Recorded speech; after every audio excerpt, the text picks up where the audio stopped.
전도를 하시는 여러분들이 고민하시는 것 가운데 하나가 전도가 안 되면 어떡하는가 하는 데 대한 고민입니다. 그러나 그 고민하지 마십시오. 전도가 될 수밖에 없는 당위성이 있습니다. 그 당위성에 대해서 설명하겠습니다. 첫 번째로 전도가 될 수밖에 없는 당위성에 대해서 설명을 하자면 하나님의 계획 때문에 그렇습니다. 하나님의 계획은 나도 하나님의 자녀로 부르셨지만 전도 대상자도 하나님의 자녀로 부르실 겁니다. 그 하나님의 자녀로 부르심에 대한 이유는 모든 인간들은 하나님께로 오시기를 기다리고 계시고 그거를 원하시고 계시기 때문에 내가 현장에 나가서 씨만 뿌리면 되는 것입니다. 그런데 씨를 뿌려도 효과가 어떨까에 대한 고민은 그것은 성경 예수님의 씨 뿌리는 자의 비유로서 설명되어졌던 데 대한 내용으로 부담감을 갖고 있는 것입니다. 씨를 뿌리는 자의 비유는 씨 뿌리는 자가 씨를 뿌릴 때 그 씨가 길가에도 떨어지고 가시밭길에도 떨어지고 돌짝밭에도 떨어지고 옥토에도 떨어지는데 그 떨어지는 부분에 관련된 걸로 포커싱이 되어 있습니다. 그것이 그와 같은 부분에 포커싱된 말씀으로 성도들이 인식하고 있기 때문에 실제적으로 나는 꼭 옥토에 씨를 뿌려야 되겠다 하는 부담감을 갖고 씨를 뿌리는 것입니다. 그러나 우리나라의 농사법과 이스라엘의 농사법은 전혀 다릅니다.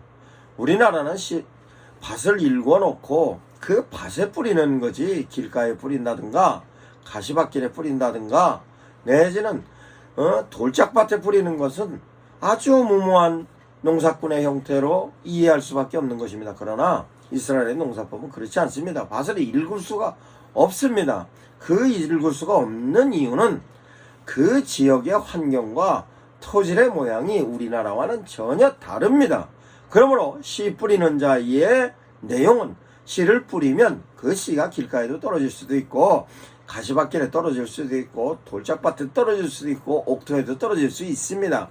그러면 그 떨어지는 씨는 무작위로 뿌렸던 것을 자라게 하시는 이가 하나님께서 자라게 하시고 그 자라게 하시면 실제적으로 추수를 할 때는 그 추수되어졌던 데 대한 내용은 추수하는 것도 실제적으로 자라게 하신 이의 영역의 모습입니다. 그러면 우리나라와는 전혀 다른 개념으로서 이와 같이 전도의 개념을 우리는 씨를 뿌리면 자라게 하시는 이도 하나님께서 자라게 하시고 거두는 이도 하나님께서 거두시는 거로 우리는 현장에 나가서 하나님의 놀라운 은총과 은혜를 제시하면 되는 겁니다. 그와 같은 하나님의 계획이 있으므로 실제적으로 전도가 되는지 안 되는지에 대해서는 전도자가 고민할 부분이 아닙니다. 그러면 실제적으로 전도가 되어져서 교회에 등록이 되는 데까지로 성공하는 경우도 많이 있습니다만 그것은 실제적으로 내가 전도자로서의 역할을 하는 것이지 그 역할은 내가 선포하는 데 대한 역할이고 그가 마음이 변화가 되고 뿐만 아니라 교회에 출석하는 자로 바뀌는 것은 하나님의 영역인 것입니다. 그와 같은 부분에 있어서 하나님의 계획을 이해하시면 실제적으로 현장에 나가서 전도하시는데 부담 갖지 마시기 바랍니다. 그러면 두 번째의 전도가 되는 당위성의 이유로는 모든 사람들에게 하나님께서 만들어 놓은 하나님의 흔적이 있습니다. 그 하나님의 흔적은 무엇이냐? 하나님께서는 당신의 형상으로 인간을 창조해 놓으셨고 그 형상에 의해서 창조되어졌던 인간들이 에덴 동산에서 하나님의 뜻대로 생육하고 번성하고 충만하고 정복하고 지배하라는 모습으로 살아가는 삶의 영위의 방법으로 하나님의 의지를 제시하셨습니다만 인간들 스스로가 하나님처럼 된다는 욕심에 의해서 하나님과의 관계에 그 내용으로서 선악과를 먹지 말라는 그 부분에 있어서 하나님께 불순종함으로 악으로 인한 죄의 모습으로 선악과를 따먹고 하나님과 관계가 파괴가 됐습니다. 그래서 하나님과 관계가 단절이 되었습니다만 그래도 그 인간이 하나님과의 관계가 단절이 됐음에도 불구하고 그 단절이 된 그 인간에게도 하나님께서 창조해 놓으신 선한 성품으로서의 흔적이 있는 것입니다. 그것을 슐라이 엘마오는 하나님의 흔적이라고 얘기하고, 저의 경우에는 그것이 양심이라고 설명하고 있습니다. 그러면 그 양심에 의해서 인간의 내면적인 부분에 있을 때는 양심으로 있고, 바깥으로 표출되면 도덕으로 나타나는 것이며, 도덕이 어느 집단에서 형성되는 도덕으로서는 윤리가 되는 것이며, 그 윤리가 강제성을 띠면 법이 되는 것입니다. 이와 같은 근거로 인간에 갖고 있는 성품에 관련된 내용을 설명을 할 수 있는 것으로, 하나님의 흔적을 많은 사람들이 살아가는 삶에 있어서의 복의 개념으로 설명을 합니다. 그래서 실제적으로 양심에 따른 삶을 살면 그들 스스로가 바른 인간성으로서의 회복이고, 그 회복으로 말미암아 스스로가 인간으로서 누릴 수 있는 복을 얻는다고 다른 종교에서 얘기하고, 철학으로도 얘기하고, 도덕성에 관련된 내용으로도 설명을 합니다. 그러면 실제적으로 불교의 개념에 있어서는 욕심에 의해서 만들어진 본뇌로, 그 쌓여진 그 본뇌에 관련된 내용으로서로 선한 성품이 아니고 악한 모습으로 내 욕심에 의해서 만들어진 업이 실제적으로 그 업을 소멸하는 것으로서의 도덕성을 찾는 모습으로, 업보가 소멸된 것만큼에 관련된 내용을 도덕성의 기준으로 설명을 하고 있고, 그 도덕성에 관련된 내용을 윤회로서 도덕성을 완성을 시키려고 합니다. 그러면 그 도덕성에 관련된 내용은 실제적으로 자기 스스로의 팔정도의 개념보다는 대승불교로서의 내용 가운데서 보시나 자비와 같은 데 된 내용은 도덕성을 남에게 표출하는 것에 관련된 내용으로 정리를 해서 실제로 남에게 많이 베풀었고, 내가 갖고 있는 부분에 있어서 악한 행실을 안 했을 경우에 된 내용으로 도덕성을 설명을 하고 있습니다. 그래서 실제적으로 복에 대한 개념, 윤회로서 좋은 세상에서 날 것에 대한 욕심으로서로 갖고 있는 부분에 있어서의 도덕성을 추구해 갑니다. 그것은 유교에 있어서도 마찬가지로 내가 도덕성을 얼마만큼 실현했냐에 따라서 내가 잘 되냐, 내 자손들이 잘 되냐, 이와 같은 데 된 내용이 모든 종교를 이런 근거로 해서 찾아가는 것으로 내면적인 양심을 근거로 하고 있습니다. 그러나 우리 기독교에 있어서는 그렇지를 않고 하나님의 흔적이라고 표현하였습니다. 그러면 이 부분에 있어서의 하나님의 흔적이 어떤 역할을 하고 가느냐에 대한 것을 설명을 하자면, 많은 사람들은 실제적으로 실존의 인간으로 한계성을 갖고 있다고 모든 사람은 생각하고 있습니다.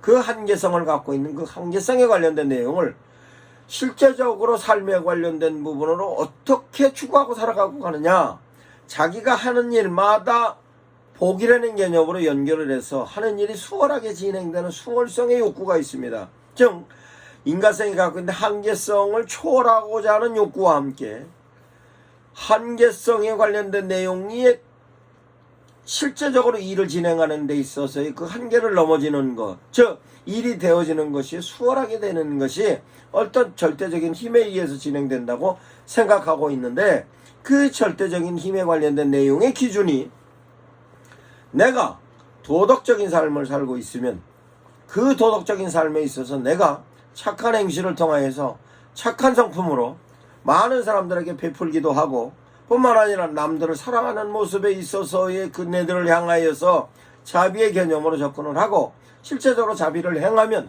그로 인하여서 내가 도덕적인 부분에 있어서 인정받는 나로서 결과론적인 면에 있어서는 어떻게 되어지느냐, 내가 하고 있는 일이 잘 풀어질 거다라고 생각하는 것이며, 그 잘 풀어질 수 있다는 것은 인간성의 한계의 욕구를 벗어나는 것으로 생각하는 것입니다.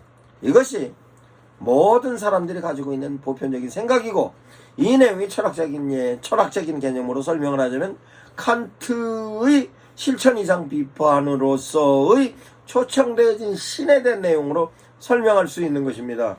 내가 옳은 일을 하고 착한 일을 하면 어떤 초청되어진 신에 의해서 나에게 그와 같은 부분에서 보상할 것이다 라고 생각하는 그 초청되어진 신을 인간 부분에 있어서 논리로 설명한 것은 칸트로 그것을 실제적으로 인간이 아닌 절대 타자로서 하나님인 것입니다. 그러면 하나님의 개념으로 설명하면 쉬운데 그 철학적인 논리로 설명하니 절대 타자라고 얘기하는 것이며, 뿐만 아니라 헤겔도 이와 같은 개념으로 설명을 하고 있습니다만 칸트와 헤겔과에 있어서 이 내용은 같다 할지라도 절대정신과 초청되어진 신으로 설명합니다. 그러면 왜 그렇게 되느냐? 말씀드린 대로 인간은 한계성을 갖고 있는 존재이기 때문에 일이 부딪히면 그 부분을 넘기 위해서 부단한 노력을 합니다. 그 부단한 노력을 할 때 인간들은 수월성에 관련된 욕구로 어떻게 하면 수월하게 갈 것인가, 그 수월하게 가는 데 대한 모든 내용을 조상들에게 제사를 지낸다든가 아니면 모든 기우제를 지낸다든가 기청제를 지낸다든가 고기 잡으러 갈 때에 용왕님을 향하여 제사를 지낸다든가 성황당 신께 제사를 지낸다는 모든 데 대한 내용은 인간들이 갖고 있는 한계성에 관련된 내용을 일을 잘 진행하고자 하는 수월성의 욕구에 의해서 만들어지는 것입니다. 이와 같은 부분으로 전도자들이 전도 대상자들을 향하여서 진행돼 갈 때 실제적으로 지금은 과학적이며 이성적인 생각이 지배하여 모든 사람들이 지식적인 부분에 있어서의 논리가 형성이 되고 합리성을 갖고 있으며 그 내용은 과학적인 사고를 하고 있는 사람들이 거의 대다수입니다. 그러므로 실제적으로 한계성을 갖고 수월성을 갖고 필요로 할 때 그 부분에 있어서의 샤머니즘이라든가 토테미즘을 생각할 때는 무모하다고 생각하는 사람이 대다수입니다만, 그런다 할지라도 현장에 나가서 사람들을 접해 보면 실제적으로 한계성에 부딪힐 때는 고민합니다. 자기 지식과 경험을 통하여서 한계성을 뛰어넘으려 하고 현재 일을 진행되는 것은 수월성을 통해서 진행하려고 하지만 한계에 부딪혔을 때에 어떤 절대적인 힘을 의지하려고 하는 것이 인간들에게 본성입니다. 그 본성에 관련된 것은 저는 하나님이 만들어 놓은 하나님의 흔적이라고 설명합니다. 그것을 실제적으로 맹자의 경우는 사단지심을 통하여 수월성을 찾아가려고 합니다. 그러면 실제적으로 그와 같은 부분에 있어서 내가 사단지심을 통한 도덕성을 회복한다고 해서 일이 수월하게 되는 건 아닙니다. 그러면 절대적인 힘에 의해서 진행되는 데 대한 내용을 논리로 설명하면 그네들이 효과적으로 시선이 집중이 되는 것입니다. 그 내용을 저는 이렇게 설명했습니다. 많은 사람들이 어려워합니다. 위기 상황이 왔을 때 그 위기 상황을 극복하기 위해서 애도 씁니다. 자기 지식과 경험으로 해결을 하려고 했지만 한계가 부딪혔을 땐 어쩔 수 없이 어떤 절대적인 힘을 의지하는데 점 보러 가시면 효과가 있을까요? 무당에게 굿하면 효과가 있을까요?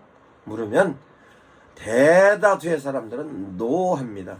그렇지만 한계에 부딪혔을 때는 절대적인 힘을 추구하는 것이 인간의 본성인 거로, 그럴 때마다 저는 하나님께 기도하면 그 하나님께서 하나님의 뜻대로 하나님의 계획 속에서 저에게 희망을 주시고 그 희망을 통하여서 저는 힘을 얻습니다.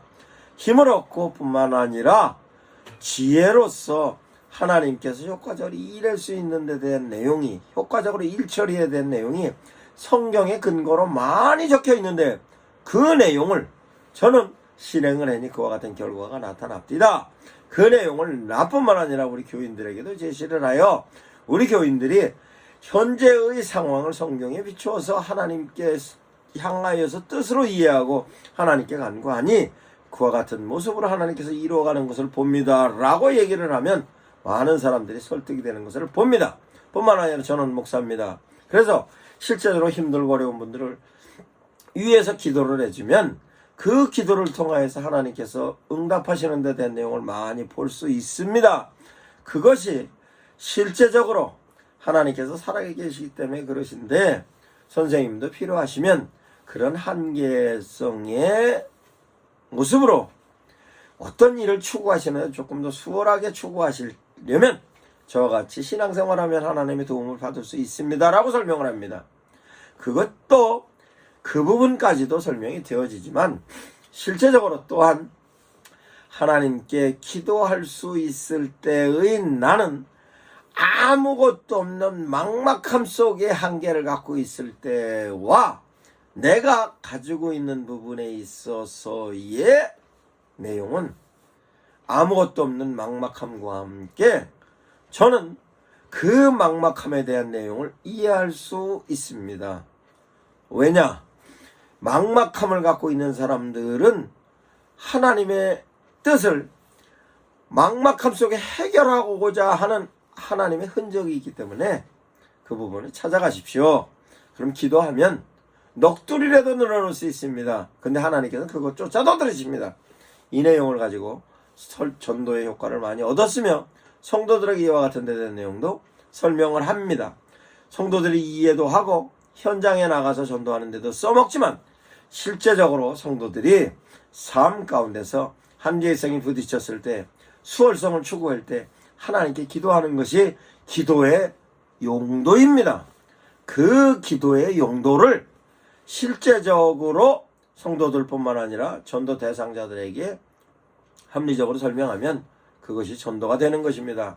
이와 같은 부분이 바로 전도가 될 수밖에 없는 당위성의 내용입니다.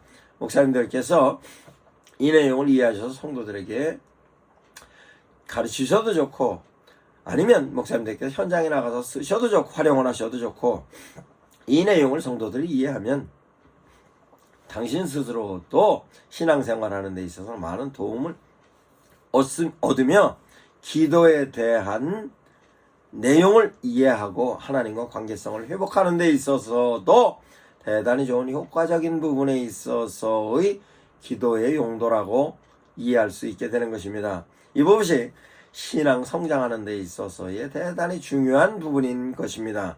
뿐만 아니라 전도의 열매도 효과적으로 맺을 수 있는 것입니다.